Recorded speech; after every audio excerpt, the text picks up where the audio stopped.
I'm Laura, and I want to welcome you to Adventures in Creating, the place where I take you on an adventure to create something hopefully awesome. Today, we are going to be making baked apples. Yes, this is with our Thanksgiving theme, and while we could have made an apple pie, why not be a little bit more creative and cut back on your carbs a little bit? It's still going to be for Thanksgiving.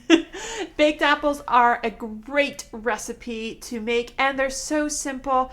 Pretty much anyone can do this, as long as you have an oven, maybe even a microwave. I've not tried that yet, but I bet that could work. But it is a great way to utilize also fall flavors, a good opportunity to let your creativity roam wild. So stay tuned and let's get started making our baked apples. The ingredients you see before you are right there. You will need, of course, apples and butter and some oil and brown sugar.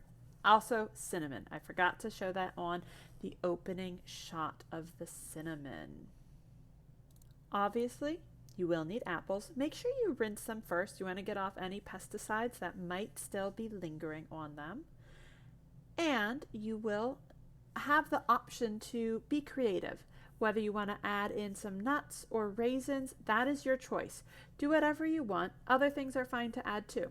You'll want a sweetener, whether you use brown sugar or molasses or honey.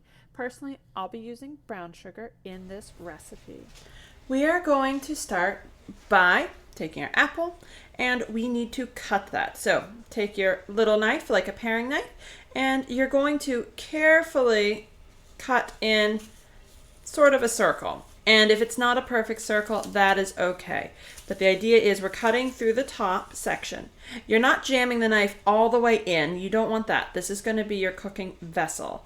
Much the same if you watched my pumpkin soup video, how we cook the soup right into the pumpkin. We're going to be eating this apple. So then you're going to take your spoon, preferably a pointy one, and you're just going to help start scooping out the top. That is not enough for us to fill up with yummy goodness. So I'm going to then cut another circle. And again, exercise caution as you do this. Basically, the idea is you're pulling out the core, getting rid of the seed section.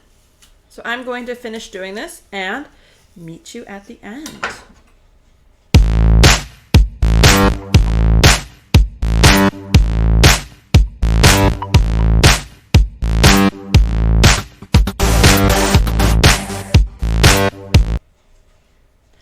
As you can see, I have finished digging out all the insides. We have a good little hole, and I've pulled out all the seeds and other hard parts of the apple.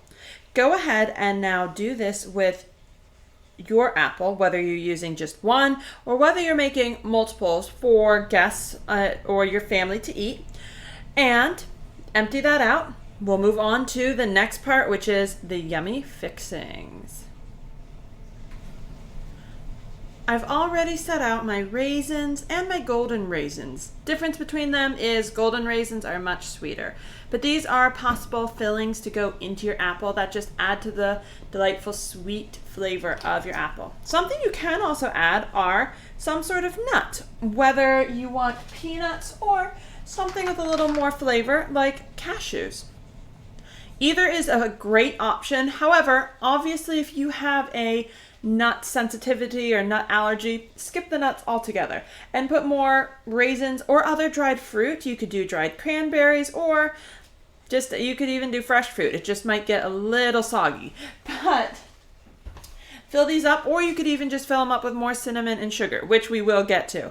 I am going to take some peanuts. Now mine are not crushed. You're not going to want these in your apples because, well, quite frankly, you go to take a bite, that's a whole peanut. You don't want that. So what I'm going to do is place some here in my food processor, and I'm just going to coarsely chop them. What does that mean? That means that after I fill this up, I will pulse my food processor with the lid on, of course, just a few times and make sure that they're ground up into much smaller pieces. I'm going to do that without you listening because it'll get loud, and then I will show you what they look like after I have done that, and I will meet you back.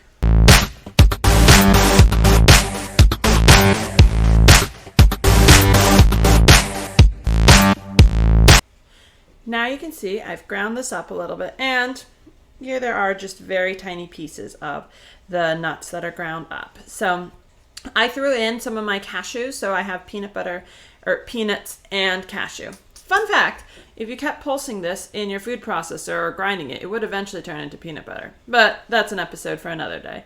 So I'm going to pour this into my little bowls here. Actually, I'll probably just pour it into one. And then I'm going to get some sugar and meet you back. Here are the fillings that I am going to be using in my delightful apples. You will notice the apples have browned a little that I've used. That's just because they sat for a bit. To slow that down, you can always coat them with a little bit of lemon juice. That will slow down the browning, but you don't need to worry about it. It does not affect the flavor. It's just the appearance, and we're going to be filling that up, so don't panic. And I am going to make a note. I did mention salt in the ingredients.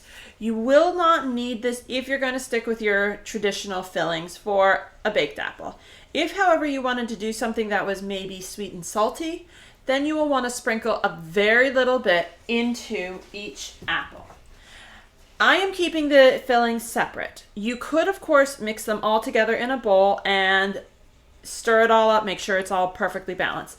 I keep it separate because I find that it's more fun to let people put what they want inside. So whether someone wants raisins or doesn't want raisins, or whether someone wants or doesn't want nuts. In my family, everyone likes to have the nuts, so we just always have them. And then you just start filling them. This can be a fun part of the experience, especially if you're letting everyone sort of make their own individual versions. You're just going to stuff these full of the great ingredients that you have. And this is also the great time to experiment with whatever flavors you like. So maybe you want to have some caramel in there. Buy some of the individual caramels, put them in, let them melt. Maybe you would rather put in peanut butter and chocolate. Go for it. I am not going to stand in the way of your creativity. There are so many options of what to do with these, which makes them great for family get-togethers because everyone can customize them. And they're slightly healthier than making just a straight-up cake because, well, they're fruit. And right now, I'm putting more fruit into it. And you can fill these up as much as you want. You can hollow them out more, but I wouldn't go too much because part of the fun is actually eating the apple. Then, of course, I'm going to put a little bit of sugar. I will be using brown sugar. And actually, before that, I'm sorry. I was mincing my words. I'm going to use cinnamon just because I think cinnamons and apple are some of the best combinations out there. I love those flavors. And this is also another place you could be creative. You could add cloves. You could add a little bit of thyme if you want something that's a little more savory. You could even add basil. Why not? There are lots of options of what you do. I'm just putting in cinnamon. Now I'm bringing in my sugar. I'm using brown sugar because I like the flavor of it better.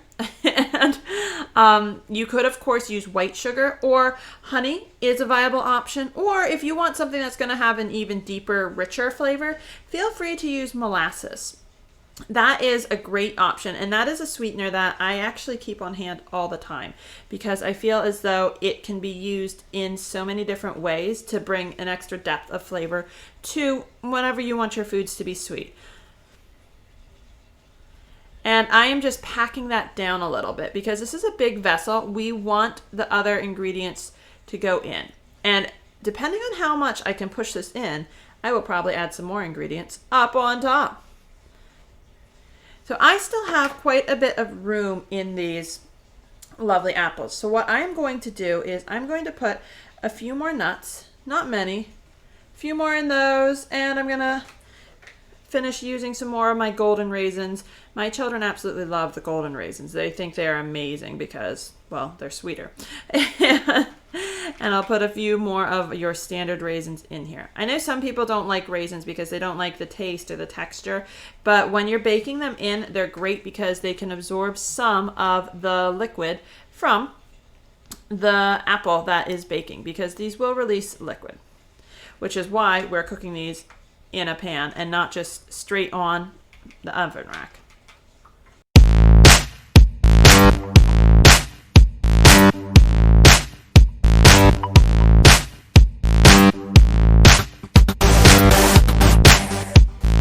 Our apples are filled nicely. I did forget to mention, make sure you preheat your oven to 375 degrees and keep your oven rack to about the middle section.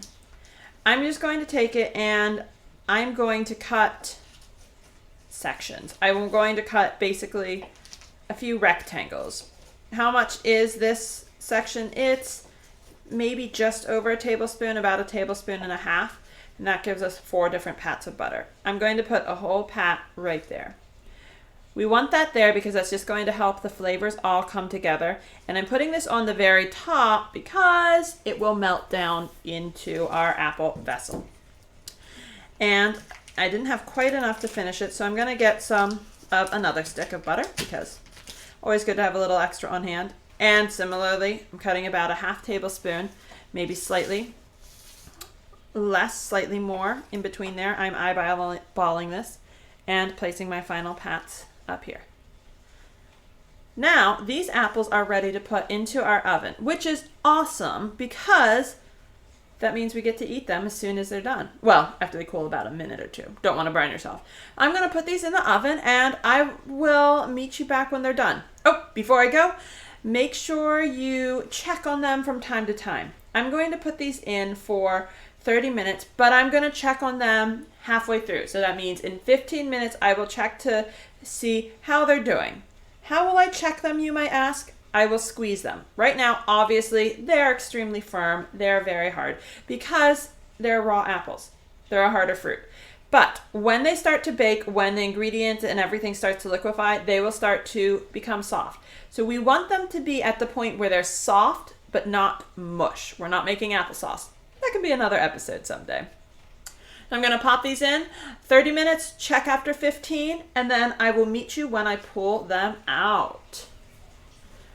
Here I pulled out my apples and it's been about 15 minutes and I'm trying to squeeze them and they're not squeezing very much, which tells me they need to cook a little bit longer. And I'll lift this one up. You can see that the lower half is still much lighter. The lower half still looks like the raw apple. I'm going to cook these the other 15 minutes and we will meet you back up here. I just pulled the apples out of the oven and they smell amazing. I wish you could smell the sweet fall scents coming off of these. And you can see this one in particular, this apple, it's very soft. I'm able to squeeze it. The skin has split a little bit. And similarly, these apples I can squeeze, but they are not complete mush. That is how you know it's done. And you can see all that gooey sweetness right there. I can't wait to bite into these.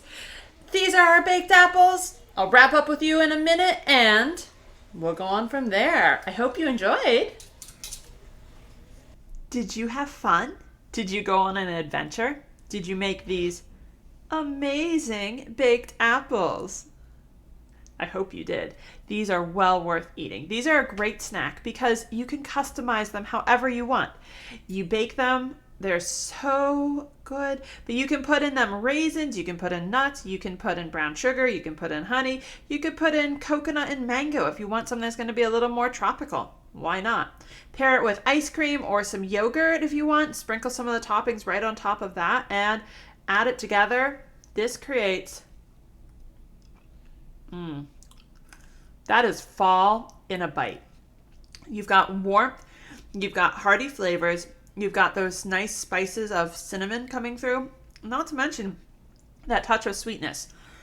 This is a wonderful activity to do. Also because you can do this with your whole family or if you're doing a Thanksgiving get-together with all of your guests. Guess what, everyone? Time for dessert. Let's all customize our apples. This is great because then you can have everyone make their own. Someone doesn't like raisins? Great. They can keep them out. Someone's allergic to nuts? Good. Keep theirs separate. Bake in a separate container. Maybe even bake at a separate time. Check how sensitive they are. But this is excellent because everyone gets what they want. And while this is baking, might as well pour out some cold brew coffee that you have already prepped and continue on with your wonderful conversation or your board games or however you are celebrating the season. I hope you enjoyed. I hope you were able to follow the recipe and make some delightful treats for you, your family, your friends, whomever. And there will be more recipes to come and activities, of course. So please join me again next week as we continue with our Thanksgiving theme. We are going to be making a sweet potato dish because so far, if you've kept track, we have done a beverage, cold brew coffee. We have done a soup, which could be a main course, which was our pumpkin soup cooked right in the pumpkin. We have now done our dessert, which is our baked apple. And we are going to be doing our side dish, which is going to be a sweet potato dish, one that I think everyone will like. Please follow me on Twitter, Instagram, Facebook. I update on Instagram probably the most because taking pictures is fun. Also, join me again next week as we do our last portion of our Halloween. This is not Halloween month, of our Thanksgiving extravaganza, of planning out all sorts of things we can do to prepare for Thanksgiving. Also, stay tuned, keep an eye on this channel for my bonus video of tips on how to make your place settings, the way you eat, seem a little bit fancier, if you will, almost a little more professional, as I'm going to be sharing a few tips I've picked up when I worked in a banquet hall and learned how we can make things look a little nicer, even if you're just using disposable items. No shame. So please join me again. Also, leave a comment, like this video, dislike it if you must. Also, be sure to share this out with your friends. If you like this, if you learned how to make baked apples or you just enjoyed how I prepared them, please share this out somewhere and let me know that you did so. I look forward to hearing from you and also hope that you enjoyed making this wonderful dessert because I know I am enjoying it. Get in there with some of that good apple. Oh yeah. Oh yeah. I hope you also enjoyed it too. Thank you so much for watching. See you next week. Bye.